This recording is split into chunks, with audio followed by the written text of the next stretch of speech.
ಈ ವಿಡಿಯೋ ಮಾಡೋದಕ್ಕೆ ಇನ್ನೊಂದು ಕಾರಣ ಏನಪ್ಪಾ ಅಂತಂದ್ರೆ, ಸುಮಾರು ಜನ ನಾನು ಈ ವಿಡಿಯೋನ ಅಪ್ಲೋಡ್ ಮಾಡಿದ್ದೀನಿ ಆಲ್ರೆಡಿ ಇನ್‌ಸ್ಟಾಗ್ರಾಮ್ ಅಲ್ಲಿ ಅಪ್ಲೋಡ್ ಮಾಡಿದ್ದೀನಿ. ತುಂಬಾ ಚೆನ್ನಾಗಿ ರೆಸ್ಪಾನ್ಸ್ ಬಂದಿದೆ. ಅಲ್ಲಿ ಸುಮಾರು ಜನ ಕ್ವೆಶ್ಚನ್ಸ್ ಕೇಳಿರೋದು ಏನಪ್ಪಾ ಅಂತಂದ್ರೆ, ವಾರ್ಮ್ ವಾಟರ್ ಅಂದ್ರೆ ಏನು ಮ್ಯಾಮ್? ಅದ್ರ ಬಗ್ಗೆ ಒಂದು ವಿಡಿಯೋ ಮಾಡಿ ಅಂತ. ತಪ್ಪು ತಿಳ್ಕೊಬೇಡಿ. ವಾರ್ಮ್ ವಾಟರ್ ಅಂತಂದ್ರೆ ಡೈಲಿ ಅರ್ಲಿ ಮಾರ್ನಿಂಗ್ ನೀವು ಕುಡಿಯುವಂತಹ ಬೆಚ್ಚಗಿನ ನೀರು. ತಣ್ಣೀರನ್ನ ಯಾವತ್ತೂ ಕುಡಿಯೋದಕ್ಕೆ ಹೋಗ್ಬೇಡಿ. ಬೆಚ್ಚಗಿನ ನೀರನ್ನ ಕುಡಿಯೋದು. ಅದನ್ನ ನಾನು ವಾರ್ಮ್ ವಾಟರ್ ಅಂತ ಹೇಳಿದೀನಿ. ಸೊ ವಾರ್ಮ್ ವಾಟರ್ ಅಂತಂದ್ರೆ ಖಾಲಿ ಹೊಟ್ಟೆಲಿ ಬೆಳಗ್ಗೆ ಎದ್ದ ತಕ್ಷಣನೇ ಬೆಚ್ಚಗಿನ ನೀರನ್ನ ಕುಡಿಯೋದು. ಓಕೆನಾ? ಇದನ್ನ ನೀವು ಕುಡಿದ್ರೆ ತುಂಬಾನೇ ಒಳ್ಳೇದು. ಅಂದ್ರೆ ಇದು ಕುಡಿದಾದ್ಮೇಲೆ ನೀವು ಜೀರಿಗೆ ನೀರನ್ನ ಕುಡೀರಿ ಅಂತ ಹೇಳಿದ್ ನಾನು. ವಾರ್ಮ್ ವಾಟರ್ ಅಂತಂದ್ರೆ ಬೆಚ್ಚಗಿನ ನೀರನ್ನ ಕುಡಿದ್ಬಿಟ್ಟು ನಾನು ಹೇಳೋವಂತ ಡ್ರಿಂಕ್ ಅನ್ನ ಕುಡೀರಿ. ತುಂಬಾನೇ ಹೆಲ್ತ್ಗೆ ಒಳ್ಳೇದು ಅಂತ. ಅರ್ಥ ಆಯ್ತಾ? ಇವಾಗಾದ್ರೂ ಗೊತ್ತಾಯ್ತಾ ವಾರ್ಮ್ ವಾಟರ್ ಅಂದ್ರೆ ಏನು ಅಂತ? ಕ್ಲಾರಿಟಿ ಸಿಕ್ಕಿದೆ ಅಂತ ಅನ್ಕೊಳ್ತೀನಿ. ವಾರ್ಮ್ ವಾಟರ್ ಅಂದ್ರೆ ಬೆಚ್ಚಗಿನ ನೀರು. ಹಾಯ್, ಹೆಲೋ, ನಮಸ್ತೆ, welcome to glow with Sahana YouTube channel. ಇವತ್ತು ನಾನೊಂದು ವಿಡಿಯೋ ಮಾಡೋದಕ್ಕೆ ಕಾರಣ ಏನಪ್ಪಾ ಅಂತಂದ್ರೆ, ನಿಮ್ಮೆಲ್ಲರಿಗೂ ಒಂದು ಬೆಲ್ಲಿ ಫ್ಯಾಟ್ ಕಡಿಮೆ ಆಗೋದಕ್ಕೆ ತುಂಬಾನೇ ಎಕ್ಸಸೈಸಸ್ ಮಾಡ್ತಿರ್ತೀರಾ, ಮತ್ತೆ ಎಷ್ಟೊಂದೆಲ್ಲ ಡ್ರಿಂಕ್ಸ್ ಎಲ್ಲ ಕುಡಿತಾ ಇರ್ತೀರಾ, ಡಾಕ್ಟರ್ ಹತ್ರ ಕೂಡ ಹೋಗಿರ್ತೀರಾ. ನಿಮ್ಗೆ ಆ ಒಂದು ಫ್ಯಾಟ್ ಕಡಿಮೆ ಆಗಿರಲ್ಲ. ಅಂದ್ರೆ ಈ ಪೋರ್ಷನ್ ಅಲ್ಲಿ ಆಲ್ಮೋಸ್ಟ್ ಹೆಣ್ಮಕ್ಳಿಗೆ ಜಾಸ್ತಿ ಒಂದು ಫ್ಯಾಟ್ ಇದ್ದೇ ಇರುತ್ತೆ. ಯಾಕೆ ಅಂತಂದ್ರೆ ಹೆಣ್ಮಕ್ಳು ಇಬ್ಬರು ಮಕ್ಕಳಾಗಿರೋ ತಾಯಿಗಳಾಗಿರ್ತಾರೆ. ಸೊ ಇಂಥವ್ರಿಗೆಲ್ಲ ಹೊಟ್ಟೆ ಬಂದೇ ಇರುತ್ತೆ. ಕೆಲವ್ರಿಗೆ ಹೊಟ್ಟೆ ತುಂಬಾ ಇರುತ್ತೆ. ಯಾಕೆ ಅಂತಂದ್ರೆ ಬಾಣಂತಿ ಟೈಮಲ್ಲಿ ಕೆಲವರು ಹೊಟ್ಟೆಯನ್ನ ಕಟ್ಟಿಸ್ಕೊಂಡಿರ್ತಾರೆ ಅಮ್ಮಂದ್ರ ಕೈಯಲ್ಲಿ. ಕೆಲವರು ಜಾಬ್ಗೆ ಹೋಗೋ ಪರ್ಪಸ್ ಇಂದ ಬಟ್ಟೆ ಕಟ್ಟಿಸ್ಕೊಳಕ್ ಆಗಿರಲ್ಲ. ಸೊ ಅಂತವ್ರಿಗೆ ಒಂದು ಒಳ್ಳೆ ಒಂದು ಮನೆ ಮದ್ದನ್ನ ಹೇಳೋಣ ಅಂತ. ಏನಪ್ಪಾ ಅಂತಂದ್ರೆ, ಈ ಒಂದು ಆ ಹೊಟ್ಟೆ ಎಷ್ಟು ದಿನ ಆದ್ರೂ ಹೋಗಲ್ಲ, ಅದು ಹಾಗೇನೆ ಇರುತ್ತೆ. ಮತ್ತೆ ಇನ್ನು ಅದು ತುಂಬಾನೇ ಒಂದು ಪ್ರಾಬ್ಲಮ್ ಕೊಡುತ್ತೆ. ಯಾಕೆಂತಂದ್ರೆ ಒಂದು ಒಳ್ಳೆ ಡ್ರೆಸ್ ಹಾಕೊಳ್ಳೋದಕ್ಕಾಗಲ್ಲ, ಸ್ಯಾರಿ ಹಾಕೊಳ್ಳೋದಕ್ಕಾಗಲ್ಲ. ಸೊ ಹಾಗಾಗಿ ನಾನು ಇಂಥ ಒಂದು ನೋಡಿ ಮನೇಲೂ ನಾನು ಕೂಡ ಇದೇ ಒಂದು ಡ್ರಿಂಕ್ ಅನ್ನ ಕುಡಿತೀನಿ. ತುಂಬಾನೇ ಒಳ್ಳೇದು. ಅರ್ಲಿ ಮಾರ್ನಿಂಗ್ ಕುಡಿಬೇಕು ಇದನ್ನ. ಮತ್ತೆ ವಾರ್ಮ್ ವಾಟರ್ ಅಂತೂ ಡೈಲಿ ಕುಡಿತೀರಾ ನೀವು. ಸೊ ವಾರ್ಮ್ ವಾಟರ್ ಆದ್ಮೇಲೆ ನೀವು ಈ ಒಂದು ಡ್ರಿಂಕ್ ಅನ್ನ ಕುಡಿದಾಗ ನಿಜವಾಗ್ಲೂ ಇದು ಲಿಟ್ರಲಿ ಇದು ನನಗಾಗಿರೋಂಥ ಅನುಭವ ನಾನು ನಿಮ್ಮ ಹತ್ರ ಹೇಳ್ತಾ ಇದ್ದೀನಿ. ಸೊ ಅದರಿಂದ ನೀವು ಕೂಡ ಇದನ್ನ ಮನೇಲಿ ಟ್ರೈ ಮಾಡಿ. ತುಂಬಾನೇ ಒಳ್ಳೆಯದು. ಆ ಡ್ರಿಂಕ್ ಏನಪ್ಪಾ ಅಂತಂದ್ರೆ ಮನೇಲಿ ಈಸಿಯಾಗಿ ಸಿಗುವಂತಹ ವಸ್ತುವಿಂದ ಮಾಡುವಂಥದ್ದು. ಯಾವ್ದ್ಯಾವುದು ಏನು ವಸ್ತು ಅನ್ನೋದನ್ನ ನಾನು ನಿಮಗೆ ಹೇಳ್ತೀನಿ. ವಿಡಿಯೋನ ಕಂಪ್ಲೀಟ್ ಆಗಿ ನೋಡಿ. ಇದನ್ನ ನಾನು ಏನಿಲ್ಲ ಅಂದ್ರೆ 1.5 ಇಯರ್ ನಾನು ಕುಡ್ದಿದ್ದೀನಿ. ಈ ಒಂದು ಡ್ರಿಂಕ್ ಅನ್ನ 1.5 ಇಯರ್ ಕುಡ್ದಿದ್ದೀನಿ. ನಿಜವಾಗ್ಲೂ ಒಂದು ಚೂರು ಫ್ಯಾಟ್ ಇಲ್ಲ. ಆ ಒಂದು ಬ್ಯಾಡ್ ಫ್ಯಾಟ್ ಅಂತ ಏನಿದೆ, ಬ್ಯಾಡ್ ಕೊಲೆಸ್ಟ್ರಾಲ್ ಅಂತ ಏನಿದೆ, ಸೀರಿಯಸ್ಲಿ ಇಲ್ಲ. ನಾನು ಈ ಎಕ್ಸಸೈಸು ಜಿಮ್ಮು ಅದೆಲ್ಲ ಮಾಡಿದ್ರೆ ಒಂದು ತುಂಬಾನೇ ಒಳ್ಳೆಯದು ಬಾಡಿಗೆ.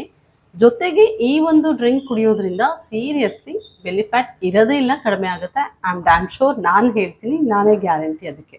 ಯಾಕೆಂತಂದ್ರೆ ಇವಾಗ ನಾನು ಸ್ಟಾಪ್ ಮಾಡ್ತಾ ಇದ್ದೀನಿ. ಅಷ್ಟು ತಿನ್ನಾಗ್ಬಿಟ್ಟಿದ್ದೀನಿ. ಮತ್ತೆ ನನ್ನ ಬೆಲ್ಲಿ ಫ್ಯಾಟ್ ಅಂತೂ ಏನೂ ಇಲ್ಲ. ಅಷ್ಟು ಚೆನ್ನಾಗಿದೆ. ಇಬ್ಬರು ಮಕ್ಕಳ ತಾಯಿಯಾಗಿ ಕೂಡ ಹೊಟ್ಟೆ ಇಲ್ವೇ ಇಲ್ಲ.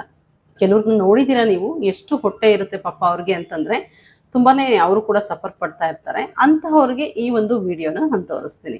ನೋಡ್ಕೊಂಡು ಬನ್ನಿ. ತುಂಬಾ ವೆಯ್ಟ್ ಮಾಡಿಸೋದು ಬೇಡ. ಆ ಒಂದು ಡ್ರಿಂಕ್ ಯಾವುದು, ಮನೆ ಮದ್ದು. ಅದು ಯಾವುದೇ ಒಂದು ಸೈಡ್ ಎಫೆಕ್ಟ್ಸ್ ಇಲ್ಲ. ನಿಮ್ಗೆ ಏನೇನೆಲ್ಲ ಯೂಸಸ್ ಆಗುತ್ತೆ ಅಂತ ನಾನು ಆ ಒಂದು ವಿಡಿಯೋ ಮಾಡ್ತಾನೆ ತೋರಿಸ್ತೀನಿ. ಆ ಒಂದು ಡ್ರಿಂಕ್ ಮಾಡಿಕೊಂಡು ನಾನು ನಿಮಗೆ ಹೇಳ್ತೀನಿ. ಓಕೆ, ಬನ್ನಿ. ನೋಡಿ, ನಾನು 2 ಲೋಟ ಆಗಷ್ಟು ನೀರನ್ನ ಇಟ್ಟಿದ್ದೀನಿ ಗ್ಯಾಸ್ ಸ್ಟವ್ ಮೇಲೆ. ಈ ನೀರಿಗೆ ನಾನು ಇವಾಗ ಯಾವ್ಯಾವ ಒಂದು ಇಂಗ್ರೀಡಿಯೆಂಟ್ಸ್ ಹಾಕ್ತೀನಿ ಅಂತ ಹೇಳ್ತೀನಿ.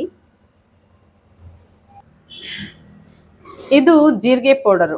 ಈ ಜೀರಿಗೆ ಪೌಡರ್ ಇಂದ ಏನೇನೆಲ್ಲ ಯೂಸಸ್ ಆಗುತ್ತೆ ಅಂತಂದ್ರೆ, ಈ ಜೀರಿಗೆ ಪೌಡರು ನಮ್ಮ ಬಾಡಿಲಿರುವಂತಹ ಒಂದು ಆಸಿಡಿಟಿ ಆಗಿರ್ಬೋದು, ಮತ್ತೆ ಒಂದು ಏನು ಇದರಿಂದ ಒಂದು ಐರನ್ ಕಂಟೆಂಟ್ ಜಾಸ್ತಿ ಇರುತ್ತೆ. ಮತ್ತೆ ಬಾಡಿಲಿರುವಂತಹ ಬ್ಯಾಡ್ ಫ್ಯಾಟ್ ಕಡಿಮೆ ಮಾಡೋದಕ್ಕೆ ಸಹಾಯ ಮಾಡುತ್ತೆ. ಇದು ತುಂಬಾನೇ ಒಳ್ಳೆಯದು ಬಾಡಿಗೆ. ನಿಮ್ಗೆ ಯಾವುದೇ ರೀತಿಯಾದ ಒಂದು ಏನು ಆಸಿಡಿಟಿ ಆಗಿರ್ಬೋದು, ಮತ್ತೆ ಈ ಡೈಜೆಷನ್ ಪ್ರಾಬ್ಲಮ್ ಯಾರ್ಯಾರಿಗಿದೆ ಅದೆಲ್ಲ ನಿಜವಾಗ್ಲೂ ಈ ಒಂದು ಜೀರಿಗೆ ಪೌಡರ್ ಇಂದ ಕಡಿಮೆ ಆಗುತ್ತೆ. ಯಾವುದೇ ಒಂದು ಸೈಡ್ ಎಫೆಕ್ಟ್ ಇಲ್ಲ. ಜೀರಿಗೆ ಪೌಡರ್ ಆದ್ಮೇಲೆ ನಾನು ಹಾಕ್ತಾ ಇರೋದು ಯಾವ್ದಪ್ಪ ಅಂತಂದ್ರೆ ಸೋಂಪು ಪೌಡರ್. ಸೋಂಪು ಕೇಳಿದ್ದೀರಾ? ಫೆನಲ್ ಸೀಡ್ಸ್ ಅಂತ ಹೇಳ್ತಾರೆ. ಈ ಒಂದು ಫೆನಲ್ ಸೀಡ್ಸ್ ಪೌಡರ್ ಅನ್ನ ನೀವು ಆ ಒಂದು ಜೀರಿಗೆ ನೀರಿಗೆ ಹಾಕಬೇಕು. ಅದನ್ನು ಕೂಡ ಒಂದು 5-10 ಮಿನಿಟ್ಸ್ ಇಲ್ಲ 5 ಮಿನಿಟ್ಸ್ ಚೆನ್ನಾಗಿ ಕುದಿದ್ರೆ ಸಾಕು. ಈ ತರ ಕುದಿಸ್ಬೇಕು. ಈ ಒಂದು ಫೆನಲ್ ಸೀಡ್ಸ್ ಅಲ್ಲೂ ಕೂಡ ಒಳ್ಳೆ ಒಂದು ಏನು ತುಂಬಾನೇ ಡೈಜೆಷನ್ ಆಗೋವಂಥದ್ದಾಗಿರ್ಬೋದು, ಮತ್ತೆ ಬಾಡಿ ತುಂಬಾ ಹೀಟ್ ಆಗಿದ್ರೆ, ಈ ತರ ಒಂದು ಪ್ರಾಬ್ಲಮ್ಸ್ ಏನಾದರೂ ಇದ್ರೆ, ಮತ್ತೆ ಇದು ಕೂಡ ಸೇಮ್. ಇದರಲ್ಲಿ ಆಂಟಿ ಆಕ್ಸಿಡೆಂಟ್ಗಳು ತುಂಬಾನೇ ಇರುತ್ತೆ, ಬಾಡಿಗೆ ತುಂಬಾನೇ ಒಳ್ಳೆಯದು. ಇದನ್ನ ನೀವು ಡೇ ಬೈ ಡೇ ಕುಡಿತಾ ಬರಬೇಕು. ಎಷ್ಟು ದಿನ ಆಗುತ್ತೋ ಅಷ್ಟು ದಿನ ಕುಡೀರಿ, ನಿಮ್ಗೇನೆ ರಿಸಲ್ಟ್ ಗೊತ್ತಾಗ್ಬಿಡುತ್ತೆ ಇದು ಹೊಟ್ಟೆ ಕಡಿಮೆ ಆಗ್ತಾ ಇದೆಯಾ ಇಲ್ವಾ ಅಂತ. ಈಗ ಬೆಳಗ್ಗೆನೆ ಮಾರ್ನಿಂಗ್ ನೀವು ಟೀ ಕಾಫಿ ಕುಡಿಬೇಕು ಅಂತ ಅನ್ನೋರು ದಯವಿಟ್ಟು ಬೆಳಗ್ಗೆ ಮಾರ್ನಿಂಗ್ ಕುಡಿಯೋದನ್ನ ಬಿಡಿ, ಪರವಾಗಿಲ್ಲ. ವಾರ್ಮ್ ವಾಟರ್ ಆದಮೇಲೆ ಈ ಒಂದು ಡ್ರಿಂಕನ್ನು ಕುಡೀರಿ. ಅದಾದಮೇಲೆ ಮಧ್ಯಾಹ್ನನೋ ಸಂಜೆನೋ ಯಾವಾಗಲಾರು ಒನ್ ಟೈಮ್ ಟೀ ಕಾಫಿ ಕುಡೀರಿ, ನೋ ಪ್ರಾಬ್ಲಮ್. ನಿಲ್ ಮಾಡೋದಕ್ಕಂತೂ ಆಗಲ್ಲ, ಕುಡಿಬೋದು. But early morning tea coffee ಕುಡಿಯೋದಕ್ಕೆ ಹೋಗಬೇಡಿ. ಮತ್ತು ಇದಕ್ಕೆ ನಾವು ಬೆಲ್ಲ ಹಾಕ್ಬೋದು, 1 ಸ್ಪೂನ್ ಬೆಲ್ಲ ಹಾಕ್ಕೊಳ್ಳಿ. ಸಕ್ಕರೆ ಯೂಸ್ ಮಾಡೋದಕ್ಕೆ ಹೋಗಬೇಡಿ. ನಿಮಗೆ ಟೇಸ್ಟ್ಗೆ ಬೇಕು ಅಂತಂದರೆ ಅದು ನಿಮ್ಮ ಆಪ್ಷನ್ನು, ನೀವು ಬೆಲ್ಲ ಹಾಕ್ಕೊಳ್ಳಿ. ಇದನ್ನ ಡೈಲಿ ಮಾರ್ನಿಂಗು ವಾರ್ಮ್ ವಾಟರ್ ಆದಮೇಲೆ ನೀವು ಕುಡಿಬೇಕು. ಇದು ತುಂಬಾ ಒಳ್ಳೆ ಡ್ರಿಂಕ್ ಅಂತಲೇ ಹೇಳ್ಬೋದು. ನೋಡಿ ಈ ಥರ ಕೆಲವರು ರಾತ್ರಿ ಎಲ್ಲ ಜೀರಿಗೆನ ನೆನೆಸಿಟ್ಬಿಟ್ಟು ಆ ಜೀರಿಗೆ ನೀರನ್ನು ಕುಡಿತಾರೆ. ಹೊಟ್ಟೆಗೇನು ಜೀರಿಗೆ ಹೋಗೋದಿಲ್ಲ. ಸೊ ಅದರಿಂದ ಏನು ಮಾಡ್ತೀರಾ, ಪುಡಿ ಮಾಡಿ ಈ ಥರ ಕುದಿಸಿ ನೀವು ಕುಡಿಯೋದ್ರಿಂದ ತುಂಬಾ ಒಳ್ಳೆಯದು. ಹೊಟ್ಟೆಗೂ ಹೋಗುತ್ತೆ ಆ ಪೌಡರು. ಫಿಲ್ಟ್ರೇನು ಮಾಡ್ಕೊಳ್ಳೋದಕ್ಕೆ ಹೋಗಬೇಡಿ.